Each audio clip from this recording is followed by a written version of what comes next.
Good morning, everybody. Welcome to the latest in our can't say the word Rhetoric to Reality webinar series. This one's a really interesting one. Of course, all the other ones are interesting as well. This one is on dynamic public services, the social enterprise solution, and it's about social enterprises delivering public services.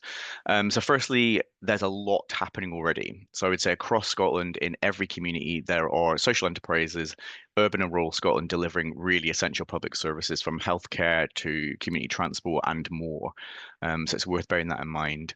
In terms of next steps, it is really about, I suppose, upping that agenda a bit and campaigning more on that agenda as an organisation. There is a new strategy which some of you will have seen, which is the Scottish Government's Public Service Reform Strategy, which was out just a couple of weeks ago, which is all brand new. So it's really kind of reviving this topic. Really, we have talked about social enterprises and public services for many years, and as I say, there are lots of good examples, but there's so much more potential, and that's kind of what this is all about today. So we're joined today by three brilliant social enterprise speakers who will speak in turn. And if you have any questions, comments, suggestions, or anything like that, if you leave that to the end after all the speakers have spoken. So I'll introduce you first to Dr. Amy Holmes from Shore Psychology CIC. Over to you. Hi everybody, I'm Amy Holmes from Shore Psychology. We're quite a new social enterprise. We've only been operating 6 months. I'm a clinical psychologist. I'm the founder of Shore. I also work in the NHS a couple of days a week. Before I was a clinical psychologist, I was in government for a while as well as a civil servant. Is it just the intro you want, or do you want me to? Oh, sorry, go for it. No, go for it. Yeah. Oh, completely go for it. Yeah, go for it. Okay. Yeah. Over to Okay. you. Over to you. Sorry, So everyone's got presentation slides as well. I did exactly what I was told, and I was like, I'll That's just all right. give Don't an worry. intro. Okay. All good. There we go. So let's see if all of a sudden hopefully my screen sharing will work as it did earlier when we tested it.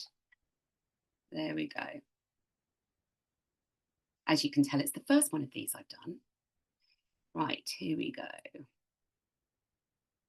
There we are. Can everybody see that? Well, at least I've introduced myself. So I will start with a little bit of information about Shore Psychology. Got quite a lot to cover in 7 minutes. So tell you a little bit about where the idea came from, what it is that we do, how we do it, what we've achieved so far in our 6 months, estimated cost saving for the third sector and the NHS, and presumably it will be more the discussion that we talk about how it fits in with the public service reform strategy. So really the whole idea came around, you will remember those COVID days when we went to restaurants, and this is actually a clip from Social Bite, but we were all talking about pay it forward for meals for people. And I was saying to my husband, wouldn't it be nice if we could pay it forward for therapeutic services, for those that can't, for whatever reason, get access to the services they need, and for neurodiversity assessments. And that was the beginning of Shore. But there's also a little bit more background to it. So for the last 7 or 8 years, I've worked in the area of trauma-informed practice. I'm a clinical psychologist with lived experience of trauma myself, and I had a trauma reaction that went unidentified for a long time. So this is kind of the underpinning of Shore. We know that 1 in 4 people experience trauma, but we also know that there's quite a high rate of unidentified trauma reactions, which impact on the help that people get, and the fact that services often aren't that trauma informed, which means it's harder for them to get it. Not everyone that experiences trauma has a trauma reaction, but even so, helping services be more trauma informed and people get access to the services they need is at the heart of what we do at Shore. Because here you can see there's PTSD, there's complex PTSD, and kind of complex trauma would be at the far right-hand side with interpersonal difficulties, problems with self-concept and emotion regulation. But also, all of these different things can also be related to trauma. They can be secondary factors. So it makes sense that people are properly assessed for trauma, and services are designed to help people that have experienced trauma. So what do? So we generate income to help some of the most vulnerable, marginalised people in our community. And we do that through working with our charity partners. Currently, we have 2 charity partners. My vision is there will be many more as surplus grows. But at the moment, we are working with Crew 2000 and Multicultural Family Base. We're really helping them make their services more trauma informed so that survivors of trauma can access them. We provide training and coaching to staff to help them recognise trauma reactions and how to work with those. But for those people that really struggle to get through to get the help that they need in public services, for a few, we'll be providing pro bono therapeutic and neurodiversity assessment work. And the main reason we've started work with multicultural families and Crew 2000 is because obviously we know that multicultural families are at much higher risk of facing extreme poverty, but also trauma. But we also know that within the NHS, in NHS Lothian, there's not a refugee and asylum seeker service per se. And obviously with Crew 2000, I've worked with them for a couple of years already, but the individuals that access their service have a lot of psychostimulant usage, mainly to deal with trauma reactions, and also lots of undiagnosed neurodiversity. But actually, just because of the way services are designed a bit, it's harder because there's not a medical addiction to these psychoactive substances. So you'll see that we're really, really addressing wet people that we know are falling between the cracks. Oh, it's not letting me move to the next slide. Let's try here. Yeah, okay, fine. So I haven't got time to go over this too much, but this is kind of the phased intervention treatment for trauma. And this is very much what we're providing training and coaching on, this safety and stabilisation part, again, which moves some of that treatment away from public services. There we go. So how do we do this? We offer individual and group therapies. So we're a lot of psychologists. It's a building of psychologists, but we've also got occupational therapy, speech and language, play therapists, counsellors, and we complete neurodiversity assessments. So we offer all of that in a really emotionally and physically safe environment for both our clients as well as the people that work in that environment. We've got 6 treatment rooms, quite a large training space that can be used for training and events that's also available for rental. It's got a river view. And we provide psychological training, consultancy and coaching to the third sector, local and national governments, private sector, and we're also starting to do more expert witness work for legal firms. So we're developing a real community. We've got about 16 clinicians now. So all of this work is part of our paid income generation. And we also really look after our clinicians because most of them also work in the NHS. So we make sure that they have wellbeing activities, additional training and additional supervision. So what have we achieved so far? We've been busy. Since February 2025, Shore's turned over 73,359, providing services to 88 paying clients, delivering 250 therapy sessions and 29 neurodiversity assessments. We've completed safety and stabilisation training and coaching for the whole Family Wellbeing Fund for Edinburgh Council. We've started working with the Scottish Government to look at trauma informing the redress system. And we've also provided consultancy work for some international training companies to look at trauma informed modules of training that they wanted to design. So this is where we get our income generation from. And the surplus, and this is the pinnacle for me, we've been able to start work with our first pro bono client.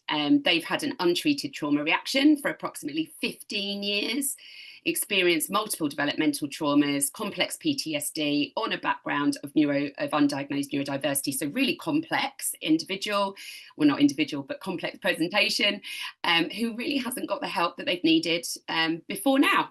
So, and we know that they also wouldn't have been able to access the help that they needed for another 8 years. So they were absolutely over the moon that they've come through. The hope is that we'd see at least 6 clients like that a year. And we've worked out that ultimately it would end up being about a cost saving of about £30,000 per client for the public sector, because we're really targeting the people that really, really need it and are quite complex, that are struggling to get into the system. So obviously if that's 6 clients, about 190 grand a year. Oh, and I'm bang on the 7. So I might as well, we'll talk about this anyway with the follow-up discussions, but I think we can all probably see why Shore Psychology fits in quite well with the public service reform strategy. You know, it's lovely to see that the Scottish Government is recognising that they can't deliver these reforms alone, and that they need to have they need to develop partnerships. And I think social enterprises should be a key component of that. And we're obviously very focused on disadvantaged people that can't access systems, and hopefully embody some of the direction that public services want to go in, really, and encompassing all of these 4 principles. But we can talk a bit about that in the chat. Thank you very much. Perfect. Thank you so much. See, it already strikes me the kind of, I suppose, the creative thinking, the innovation, the flexibility, which comes from a social enterprise model compared to what we know as the traditional public sector, actually. So that's quite a good start. Brilliant start. Right, we will move swiftly on to our second speaker, who is Larke Adger from West Granton Housing Co-op. Good afternoon, everyone. I've got a real tough act to follow, following Amy there. Thank you very much. And also just with your timing, which was impeccable, I will try to be the same. So I equally am going to dive straight in and share my screen, hopefully. Hang on a second, that didn't go too well. Bear with me a wee second, I've lost it. There we go. Can I just check, can you all see that? Is that coming up? I can't see that at the moment. Oh, you got it. Just popping up now. Hopefully, yeah, I can see it now. We've got it. Success. Okay, just bear thanks. with me a second. So hopefully we're.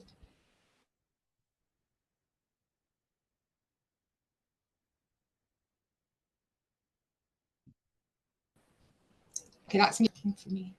Bear with me. Don't worry about it. Can you still see? Can you see my screen? Can you just see my face, or can you see my presentation? We can see the presentation. Yeah. Brilliant. Okay. Yeah. Okay. So I'm Larke Adger from West Granton Housing Co-op. Delighted to say it's our 35th anniversary, and we are also celebrating that in the same year that it's United Nations International Year of Cooperatives. So very brief, boring bit about me. So I started my adult life training as a nurse. I went out to South Africa, worked in an investment bank, came back here and fell into working for a co-op, loved it, and have been working for social housing co-ops ever since. I'm a corporate member of the Chartered Institute of Housing. I'm a board member of Shore, which does education and training for the housing sector. And I'm delighted to say I'll soon be the first Scottish appointed board member of the Confederation of Cooperative Housing.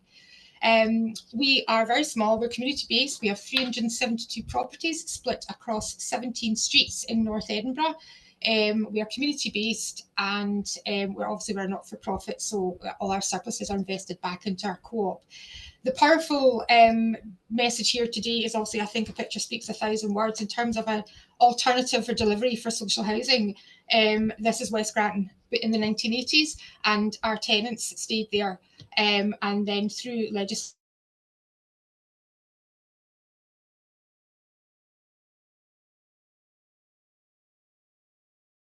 we were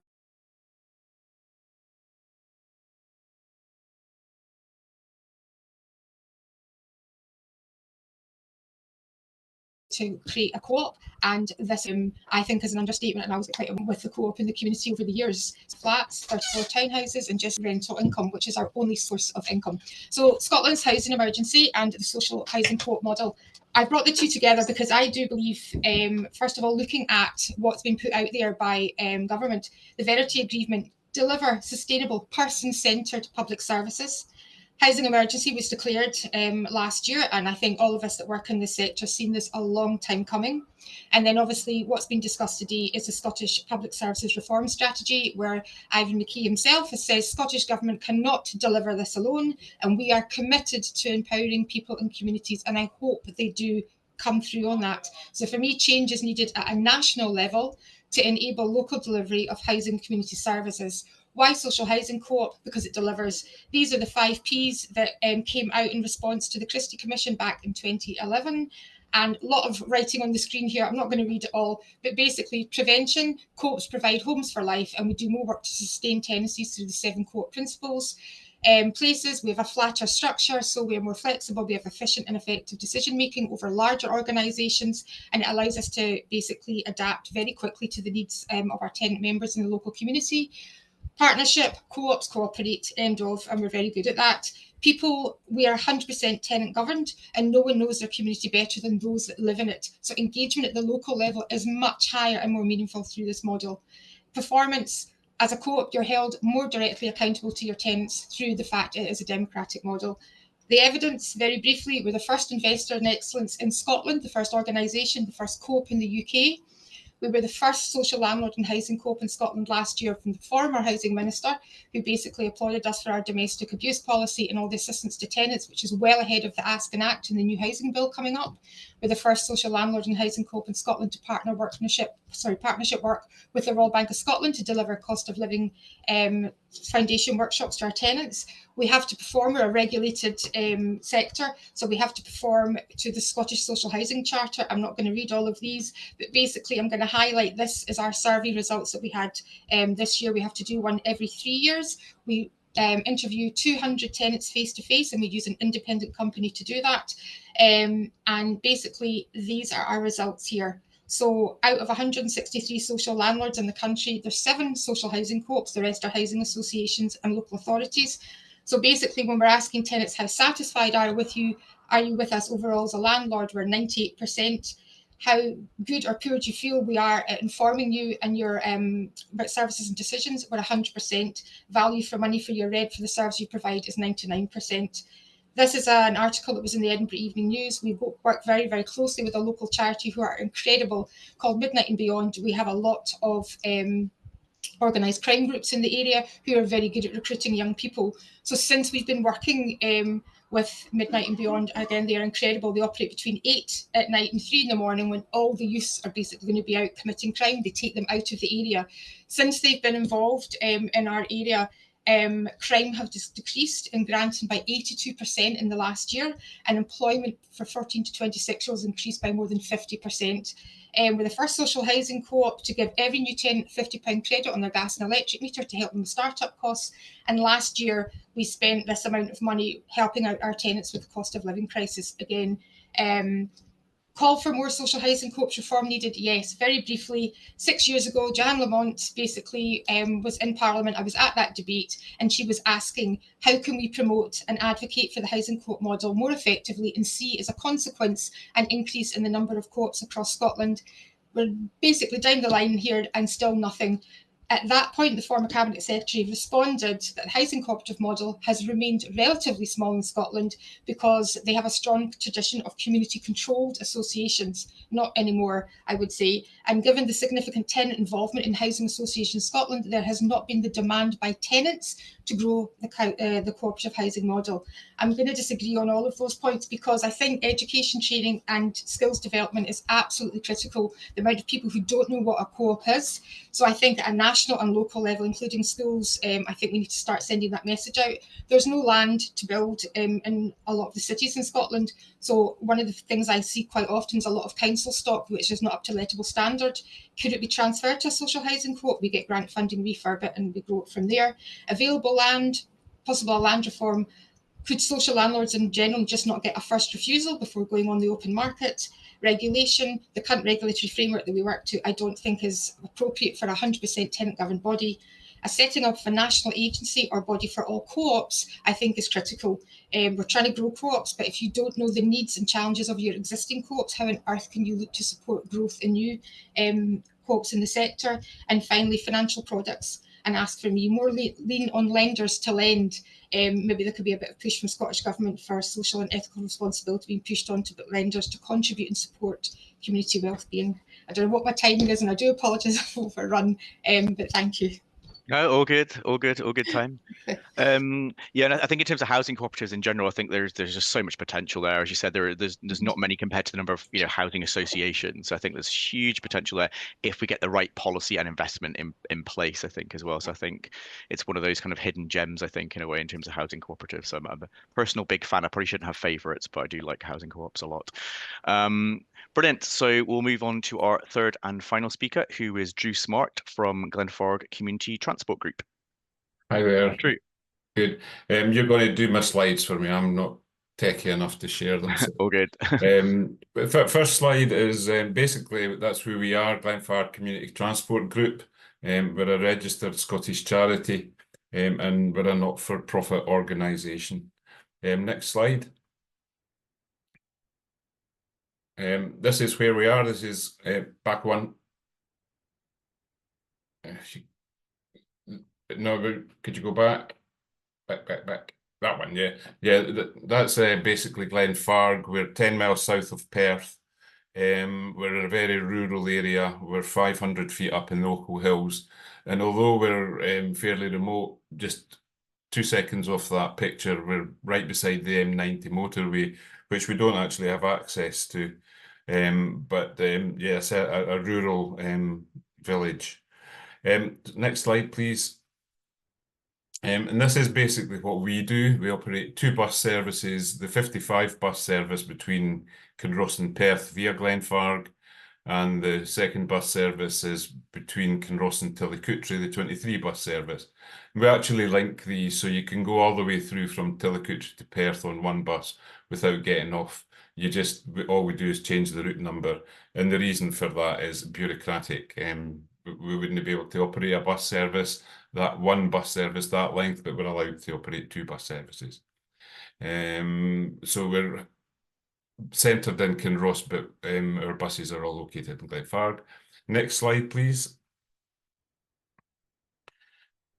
Just a wee bit of history of why we're actually here. If you go back to the 70s and 80s, we had the Scottish Bus Group, which was a publicly owned body. It was in public ownership.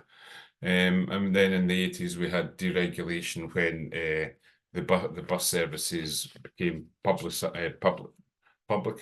non-public. They became privatised, is the word I'm looking for. In the pre-regulation areas, we used to have a bus service running through Glenfarg all the way from Edinburgh to Perth every hour, sometimes more frequent. We had a bus service 3 times a day to Edinburgh Airport, which actually took you straight onto the runway and you could get straight onto the plane. Leaving Glenfarg at 10 to 10 in the morning, you were at the airport at Turnhouse at 10 to 10 and you were taking off at 10 past 10. And those were in the bad old days. So anyway, the buses slowly declined with the village over the next few years, and by 2020 we got to the stage where Stagecoach totally withdrew our bus service, and we were left with no buses other than a couple which had been put in the evening to replace the previously withdrawn evening service. And I think that's a story that's recognisable all across Scotland, just slow decline in bus services, other than if they are profitable. If they're not profitable, they get cut out. 2020, the bus service was given over to a local coach company, Ernside Coaches, and we were operating 2 early bus services down to Kinross. But after 2 years, Ernside decided that they were retiring, and that's when we decided that we had to do something ourselves and take ownership. Could we have the next slide, please? So April 23, this is a long story cut short, but by April 23, after a lot of public and passenger consultation, we introduced our own bus service, initially just running between Glenfarg and Kinross. Having listened to what people want and knowing exactly myself what we need for a public transport service, because I am a passenger as well, we introduced an early bus service, doing 11 trips per day in each direction, connecting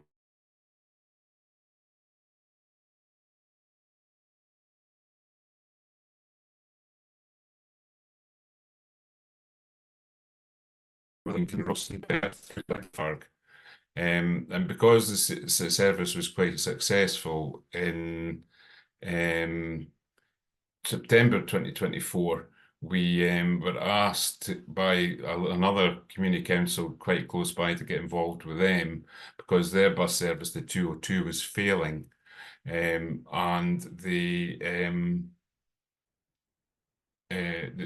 bus service was failing, and they wanted to collaborate with us and develop another service.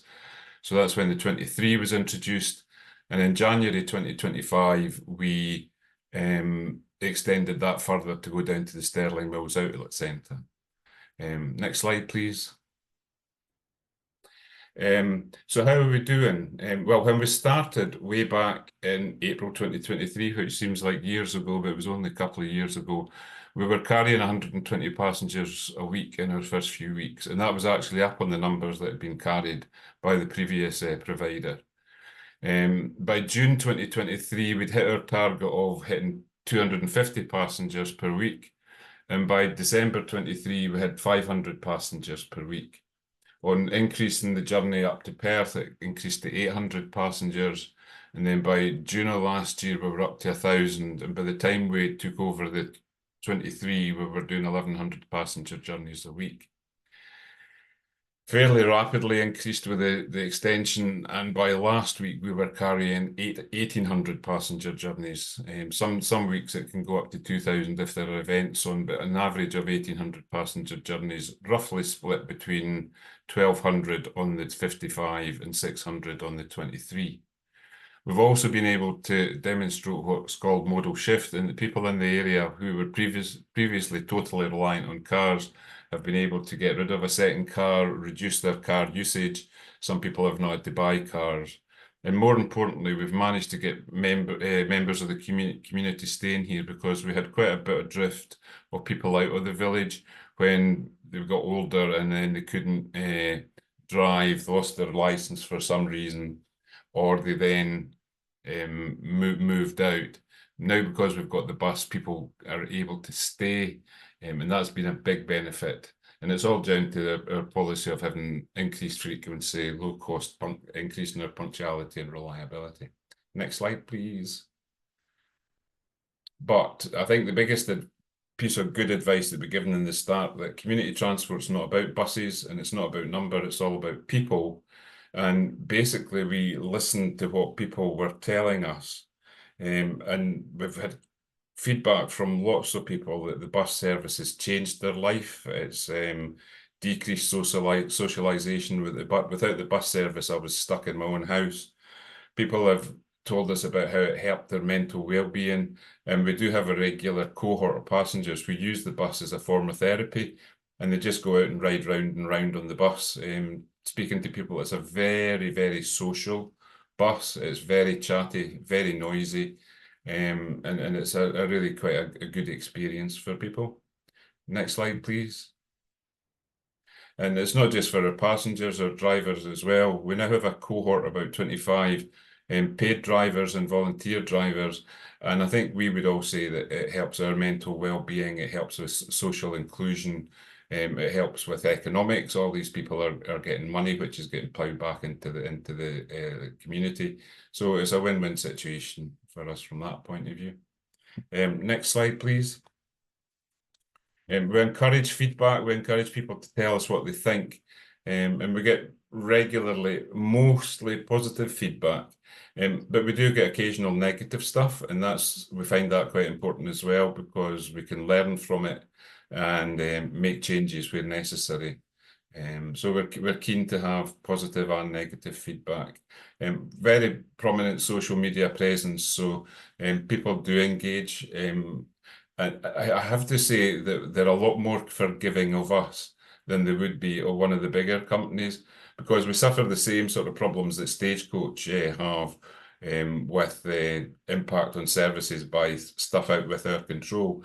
And we tend to, I wouldn't say get away with it, our passengers tend to tolerate it, whereas Stagecoach would really just get brickbats thrown at them right, left and centre. Next slide. So this is where we hope to be in 3 to 5 years. And again, that's the map of Perth at the top and Dunfermline / Edinburgh at the bottom, Tillicoultry, Stirling in the west, Glenrothes in the east, Kinross in the middle. And we would hope to be operating, we've now got 2 bus services, the 23 and 55. Longer term, we'd like to take over the 201, which goes to Glenrothes, and probably extend the 55 down to Dunfermline.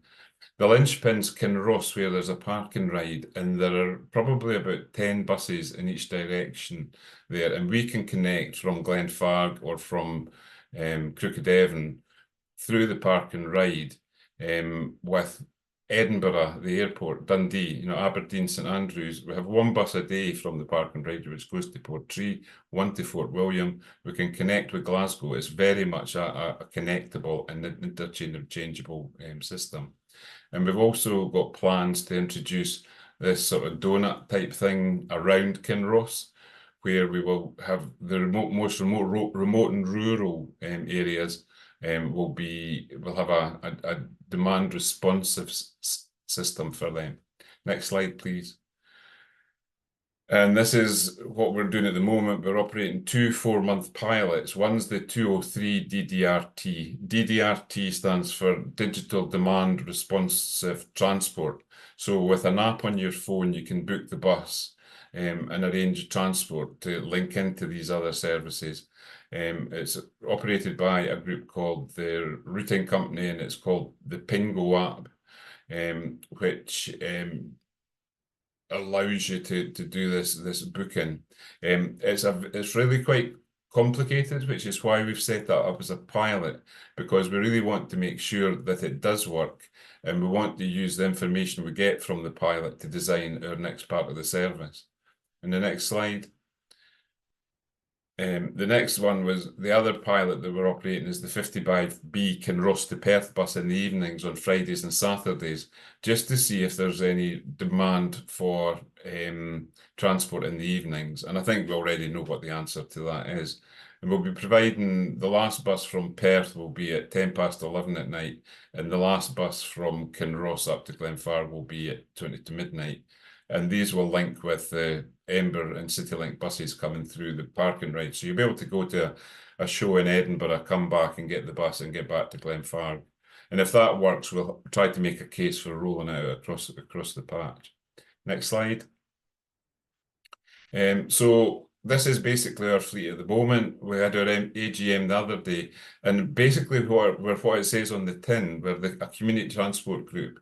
So we have members of the community on our board, but we also encourage other communities who we are serving. So Fossaway Community Council are on the board, and we'll be getting a couple of members from the other areas when those services go live, so that we actually have community representation.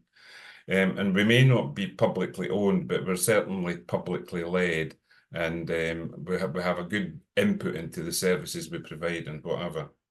Next slide, please. Challenges, loads of challenges. Roadworks.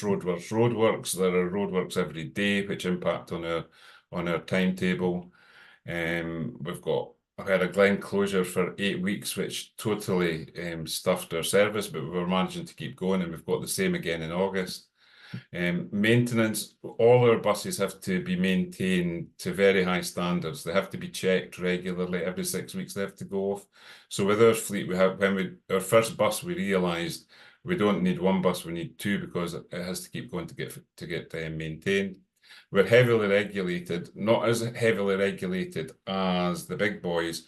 We operate under what are called Section 19 and Section 22 licenses rather than operator licenses. So we don't have things like tachographs, but we have most of the other sort of regulations. We have to be licensed by the Office of the Traffic Commissioner. We have all the health and safety rules that everybody else has to apply. We've got HR rules which we have to live by. And one of our biggest challenges at the moment is because of these higher numbers, we're now getting to be quite busy, and we're actually having to run duplicates at times when we take people off to the pub. Our 16-seat buses aren't big enough, so we don't have 2. Funding's always an issue, and I'll go into that in a minute. And there's a bigger picture thing that we're a small cog in a very large wheel, and we really need to be working with and feeding into the other public transport groups, but at the moment there's not a great deal of collaborative working, and we all have our own fare structures, our own ticketing and whatever, and that really needs to move forward. Next slide. So if you want to know where we get our funding, charging patients fares, cash with credit cards and whatever, we can take concession cards, so the under 22 cards and the over 60s, we get roughly 45% of any single fare from that. The older kids, we get 85%. We get a thing called network support grant. So every kilometre the buses run, we get 14 pence from the government. And we get a fairly healthy subsidy from Perth and Kinross Council to keep us going. The 202 is fully subsidised, and part of the 55 is subsidised. But the other half, the Glenfarg to Perth, we run commercially. We get money from charities, and we've been quite successful in getting money from people like Smarter Choices, Smarter Places, the lottery, We basically apply to any grant that's going to try to get funding, and it's always to take the service up to the next level. Next slide, please. And we've attracted quite a bit of attention. We've been on telly 2 or 3 times, and most of the national papers, been on radio and whatever, which all basically came from one small article in the Courier, which was picked up, and it was almost like a scene from Calendar Girls, with the various media companies wandering around the village a few weeks after that. Next slide. And that's us, Glenfarg Community Transport, glenfargct.co.uk, and happy to hear from anybody. We do say that our model is transportable to anywhere in Scotland, and we do regularly have other people who are interested in set up transport groups coming to see us, and we will always accommodate people to come and see us. And the next slide is just a picture of buses, which some people like. They're not as popular as cars, but there you go. We love buses, it's all good. and trains as well. But yeah, okay. Yeah, it's great to see the kind of use of the DDRT, the digital demand responsive transport, using technology. I think is so essential. I think that's just a really good example of that. Yeah. And I think all 3 of these examples are really good examples of essential public services as well. So we've got health services, housing, and transport, 3 of the most important things in our society, basically. So I think it's just a really good mix of social enterprise organizations working in these areas. So we've got quite a bit of time left for questions and discussion. So if anybody would like to put their hands up to ask the first question, feel free to put your hand up. There's some comments in the chat, but no questions as such yet. But if you obviously prefer to post questions in the chat, then feel free to do so at any point. Otherwise, I might have to make up a question myself. Larke, yeah, come in, yeah, go for it, yeah. Hello, I couldn't find my digital hand to put up, so I just put it Fine, it's all right. So I'm always bowled over and just genuinely so impressed when I hear all these initiatives that go on, and you find it all the time, and I find it so sad that they're not mainstreamed, and I find it so sad that there's actually not one body at the national level pulling all of this together. This is incredible. When I'm listening to what's being said here, I can just see so many networks and partnerships that could be created even in our local community, but they can be rolled out, they can be duplicated right across the board. But every time that you hear anyone speak, they've listened to the services, to the people that they're providing the services to, and they're making changes. So they are so people-centered. They are delivering what people need. So the inefficiencies are reduced dramatically. But not only that, the difference that you're making, you're building communities by doing this. I just don't understand why we're always talking about this and nothing is actually. Oh, I think you're frozen there for me. I don't know if that's the same for everybody else. Happening. Just the models that we can start to, and we need to do that. Yeah, absolutely. And I think that point about there's examples everywhere of really great social enterprises delivering public services across Scotland, across the world, in fact. But it's like it's replicating those, isn't it? I think that's one of the key things. It's like, yeah, how do you upscale these examples? As Drew said, that model could be rolled out across Scotland. You know, there's no issue with any of this stuff in that sense. It's just trying to work out, I suppose, from our perspective, the policy mechanisms, all this kind of stuff to really get that kind of motivation going.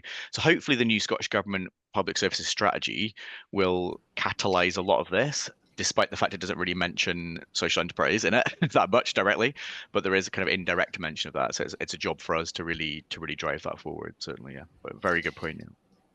Sorry, so not to steal the show, I just kind of really rolling on from that again. Okay. I just to say, because obviously I've been in this sector a long time and I've heard these discussions so many times. So when I see anything being published about reform, it's like, that's great. You're raising awareness, but come on, Scottish Government, we're all waiting on you. We can do this. We're all doing this independently. So why isn't there one person? We need that. We're all looking for a leader to basically say, right, come on, let's do this. Let's have a chat. You need to start it with one person who takes a lead, and everybody will look to that. And I just think without that, these incredible efforts that people are making will actually dwindle out. Just like ours, we had a lot of housing co-ops in Scotland and we're now down to 7. So, and I'm just hearing that throughout. So my plea would be for Scottish Government, please just put somebody in charge and let's start the conversation. No, we completely agree with that, I think, as well, because we're really conscious of that. And we know that obviously people talk about the Christie Commission report, and it's kind of a bit of an ongoing joke, I think, even for government, to be honest, because it's 15 years ago now we talked about this stuff. And it's kind of I mean, the government themselves recognize this, so it's a bit ridiculous that we're at this point where we could have really rolled out housing cooperatives, for example. And as you said, they've gone the opposite direction, but with the right support, there's so much potential there. There really is. So yeah, very good point. Michael, you got your hand up. Do you want to come in? Yeah, good morning, everybody. I'm Michael. Hey. I'm joining from Middlesbrough. My question is particularly on the aspect of mental well-being, the psychology arrangement for homeless people. I don't know if the program also includes like spiritual guidance, because I know that most of the mental cases that we do have could be as a result of spiritual misalignment. So I don't know if the clinical psychologists have been able to impute that in the protocol of their treatment. And also concerning transportation, I would like to advise if the Glenfarg Transport Company can liaise with some private sector, just as I included in my chat, that I foresee a situation where the social enterprise solution can be explored in the aspect of private sector integration with social enterprises to maintain sustainability. So my thinking is that if social enterprises can be integrated with both the public and private sector, I believe they will perform better. Because a situation where the public sector is left to just run its own show and does not have that impact with the masses or with the citizens, there's always a gap. But if the social enterprises can integrate public sector or private sector and then form that bridge between the sectors to make sure that whatever services or goods that they are providing is making the right impact on the masses. So the transport company can liaise with the car manufacturers or businesses that manufacture buses to see how they can assist them to provide affordable buses that they can use to offer better services to their community.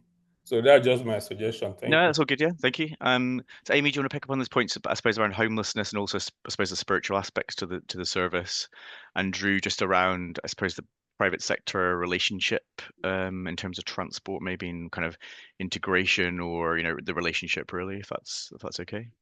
Amy, if you want to go first.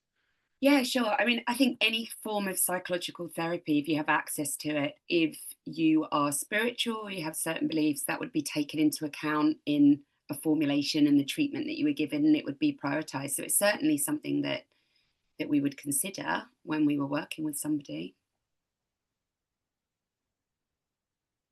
And at that point about, I suppose, homeless services, mental health services for homeless people. Like homeless, obviously in Edinburgh, you've got kind of the access practice, Right. which works with obviously homeless people, and there's psychology attached there. I mean, there's so much to do. I think there's such a big, obviously, link between mental health and housing, and with housing the way it is at the moment, time and time again, if someone's having difficulties with their housing, they are not going to feel safe enough or be in the right place to be getting the mental health treatment that they need.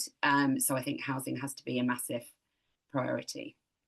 I think it's making those links, isn't it? Often we're not making those links. I mean, we because we work in this sector, we understand the very, very stark link between the housing and mental health, and housing and financial health, and financial health and mental health. There's so much overlap, and we kind of get that, but it's making those links, isn't it? I think. I do also think with housing, there's a lot of work that needs to be done on trauma informing housing organisations, for people to actually really understand why people present the way they do, why they behave the way they do. And it's always because of stuff that's happened to them. It's not that there's anything wrong with them or they're nasty people. So I think, it's about making sure some of that trauma informed work spreads through housing, because I think it's an area where it really hasn't yet. Yeah.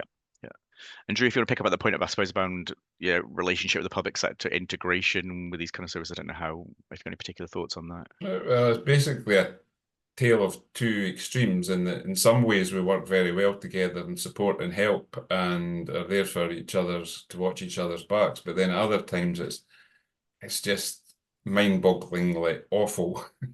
And the good stuff is when roads get closed and things like that, one will step in to cover each other, or if a bus breaks down, they'll step in and help you. And there's a good bit of camaraderie. We'll wave to each other as we pass each other and whatever. And I think they tolerate us a wee bit. But this stuff like, we'll set up a timetable, you work hours on it and you put it in, it takes 3 months to go to the office of the traffic commissioner to get permission. And a day after you've put your new timetable in action, you'll find that the other guys have changed theirs by 10 minutes, so the buses don't connect anymore. And to redo it, you're not allowed to change for another 3 months. So that's why I say we really have to get much better at talking to each other. I think it's Susan there said that there was somebody there said that they can connect with the buses in Stirling and things like that. And that was one where it changed by something like 3 minutes, and it totally guffed the whole system up. And there are tickets and things like that. We have reduced prices on our fares, but it means that you can get to Perth. But if you come back on Stagecoach, you're paying full price again. Whereas why can we not have a London type system where you zap in and zap off? It works very well for people that have concession cards, but if you're paying for it, it's just an absolute nightmare.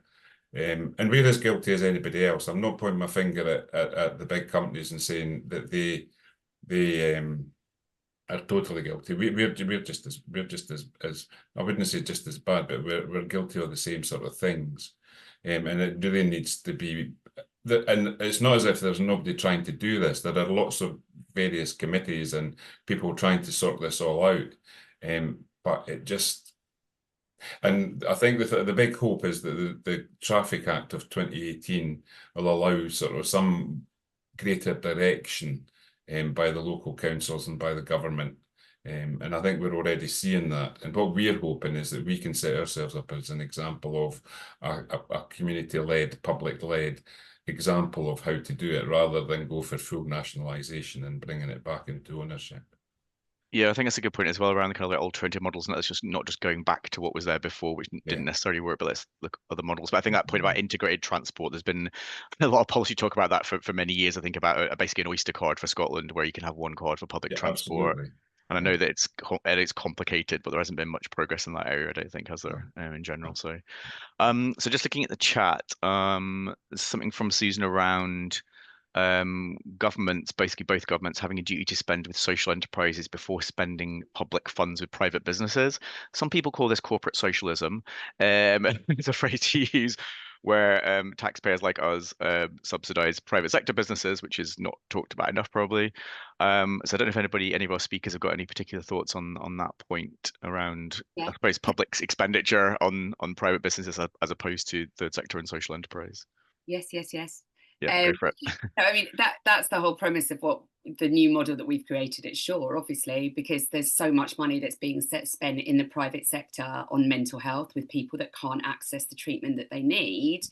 But with the social enterprise, this will go back into the community to help people that are really disadvantaged. But, I think for me, it is all about, especially with, I noticed another comment that's come in, with local authorities, really encouraging, the Buy Social pledge, encouraging organisations to buy social, and to also make sure that we're only 6 months in, but planning, for example, we had a lot of renovations and stuff that we needed to do to make the building fit for what we needed to do. It would have been lovely if it was set up in a way where social enterprises didn't have to pay as much as the private sector, or that our planning applications maybe could have gone through before some of the, just given that bit of priority, considering what we are trying to do here. I think that would be really, really helpful.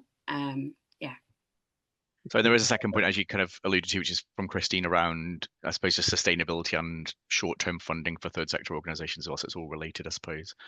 So, Drew or Larke, do you want to? Could I? One thing we have to be sensitive to though, is that we're a not-for-profit organisation, and our costs are slightly less. And what we would hate to do is come in and destabilise a service which is working. There's a small DRT in the area, for example, which we have to be sensitive about. I don't want to run a pilot, steal all their their business, and then after 4 months saying this isn't going to work, we're not going to put it into practice. So you have to be aware of the people who are small to medium enterprises and whatever, and are having to do it without public funding and whatever. So there's that sensitivity there as well that you have to watch for. Yeah, I think that's a really good point as well about working with. We work very closely with the private sector, businesses of all different sizes as well, actually. But I think particularly in local community SMEs, they're often the lifeblood of a community. We need to work with them, I think. Yeah. Larke, do you want to come in? Yeah. Hi, so I'm just aware that somebody is also struggling to see the option to raise their hand like me, so it doesn't make you feel so bad. Go through the chat. Yeah. No, I can't agree more.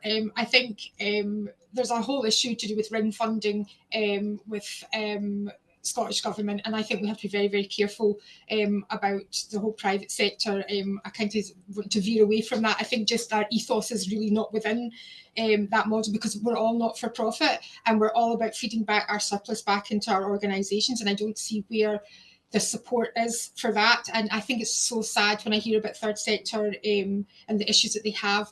Any funding that they get is transitory, and I hear the story again and again and again. We have to apply every year. We have to apply it every year. That's not sustainable. That's, where is the fairness in that? I think one of the big messages I just really want to say very briefly, generally, if anyone at Scottish Government is listening, is, do you know the amount of people and communities are doing this? They're taking this on their own back. They are actually creating and meeting needs. Would you please help us? We need a model to support. Transitory funding is not good. We are actually very good at being economically viable and sustainable, but we actually need some support, and I think it needs to be recognised at a national level.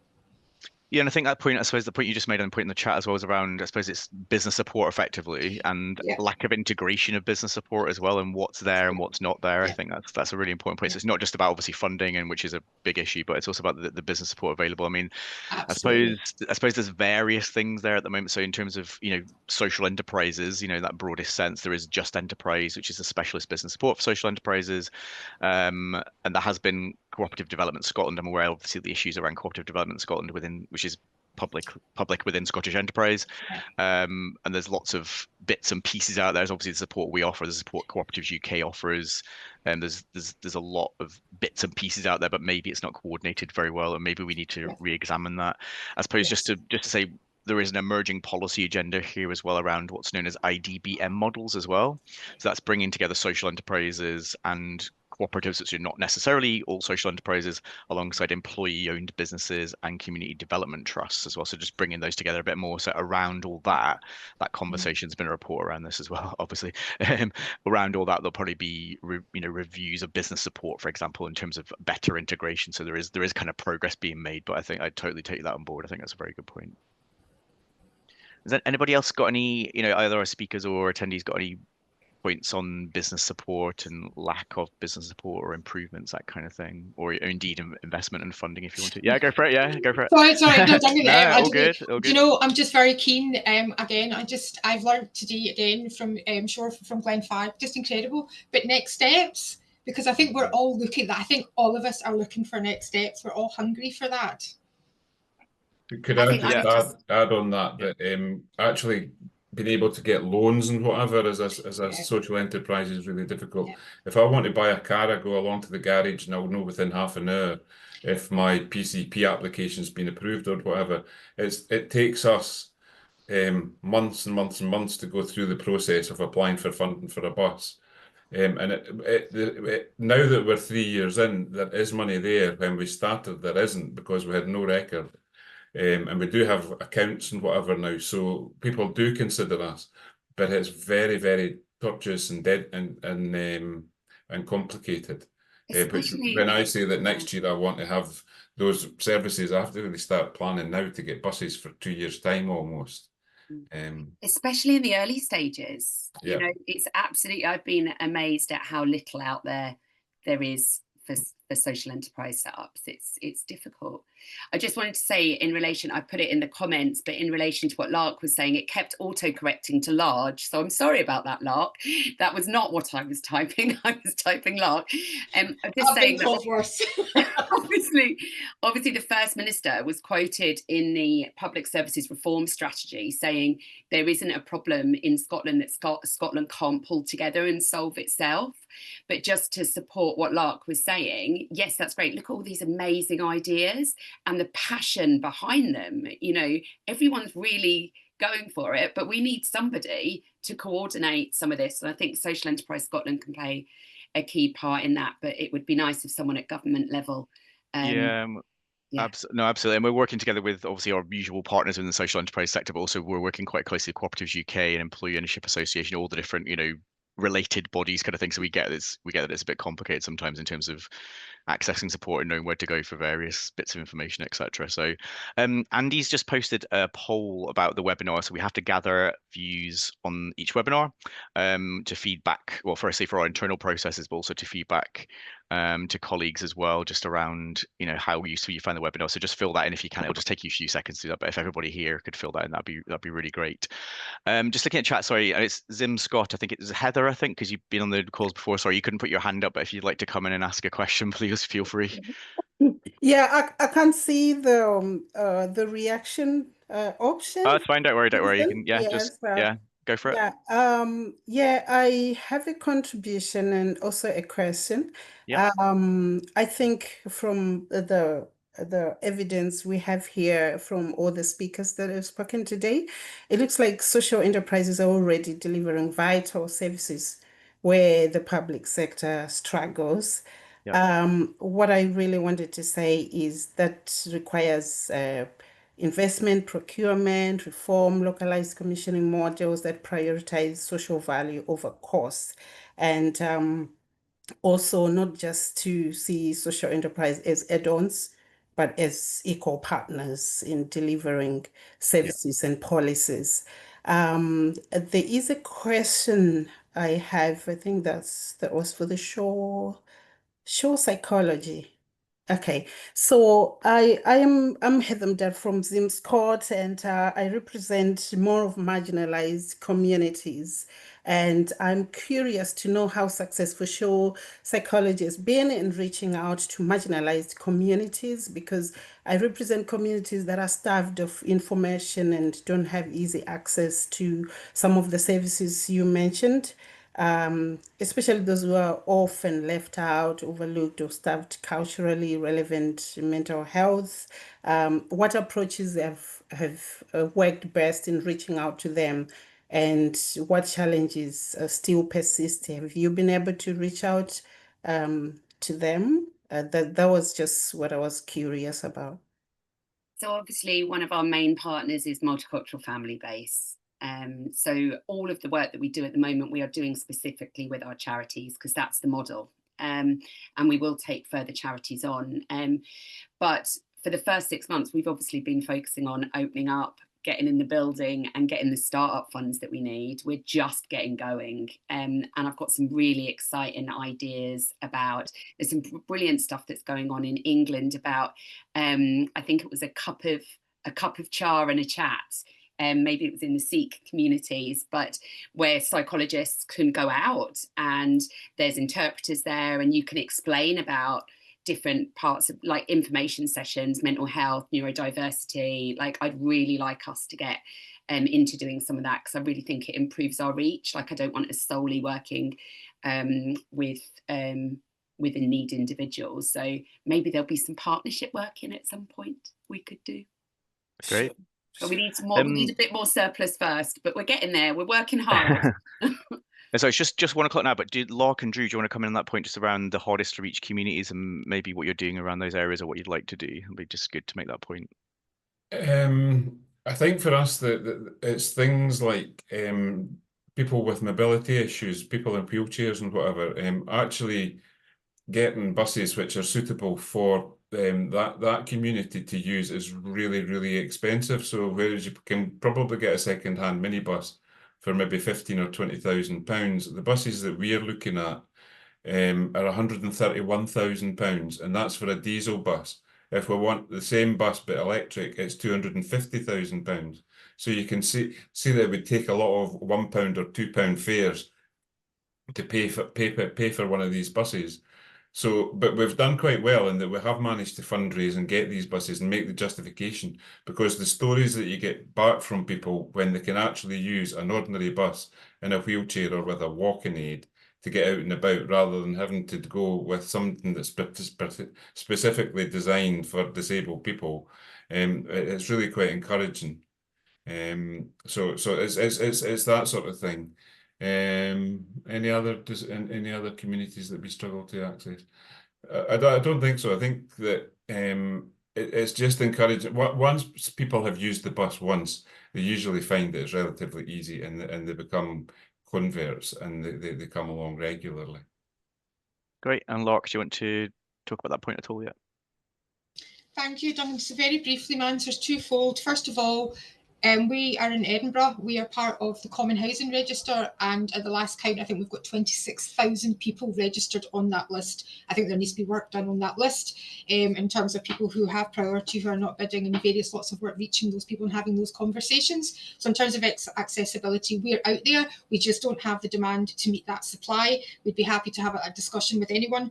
And the second part to that question would be, internally, we're 372 tenant members. We know all our tenant members. So if we feel that we have persons that are harder to engage with, traditionally, for whatever reasons, whether it be language, would it be anything to do with illness, anything at all, we make that effort to engage, and then we actually reach out. We're here to make a difference. Our whole ethos is about our tenants are the paramount of everything that we do. We're a co-op. So we hope that we wouldn't be leaving anyone out or who's not being engaged with if we thought there was need there. We do try our absolute best. Great. And so we do have to draw it to a close now. Sorry if anybody here didn't get a chance to come in. There is a really good comment in the chat from Ariane Burgess, MSP, who's been at the webinar today, talking specifically about housing cooperatives and wanting to help with that. So I'm happy for us to obviously facilitate that with Larke, and maybe some other housing co-ops as well. Actually be quite useful, I think, just to kind of, so there you go, a win already around that. And I think, yeah, we're quite keen on driving this agenda as well. So there's some more comments in the chat as well. Sorry, there's so much happening now. But I say this isn't the end of the conversation as well. So if anybody has any further points they want to raise, please get in touch with myself and Andy, and we're happy to facilitate or answer any questions as well. We do think there's more of a momentum now because there is the Scottish Government's public service reform strategy, so there is a bit more of a momentum, a bit more energy around this agenda, and we're certainly keen on really driving this. So yeah, we're happy to facilitate the conversation with MSPs and housing cooperatives, but anybody else who needs that kind of a support and help as well. So happy to do that. So yeah, it's just after 1 o'clock now, but thanks to our three speakers. As I said before, it's really good to have, those different sectors and those different perspectives as well, and really just talk about those, what are essential public services that you're running. So we're really, really pleased for you to come along today. So that's it, basically. So have a good day, everybody, and enjoy yourself, and come to the webinar next week. These are happening every week for the next couple of weeks. So please come along. Everyone's welcome. Right. See you later. Thank you. Bye-bye. Thank you. Bye. Thank you. Bye. Bye-bye.